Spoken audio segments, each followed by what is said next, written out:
വൈജിയോടുള്ള പക തീർക്കാൻ സ്റ്റാൻലി അങ്ങനെ ബാലചന്ദ്രനോടൊപ്പം നാട്ടിലേക്ക് വരികയാണ്. വൈജിയുടെ മുൻപിലേക്ക് ബാലചന്ദ്രൻ തന്നെ വൈജിയുടെ മുൻപിലേക്ക് സ്റ്റാൻലിയെ കൊണ്ടുവരികയാണ്.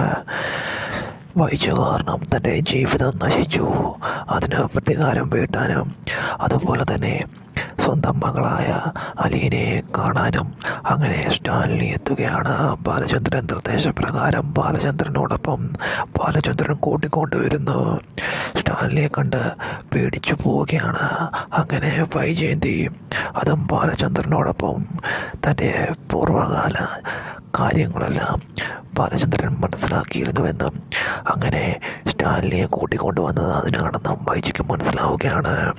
വൈജിയോടുള്ള പക തീർക്കാനും വൈജിയെ പാഠം പഠിപ്പിക്കാനും അതുപോലെ തന്നെ സ്വന്തം മകളാണ് അലീന എന്ന് വൈജിയോട് തുറന്നു പറയാനുമായിരുന്നു അങ്ങനെ സ്റ്റാൻലി തിരിച്ചെത്തുന്നത്.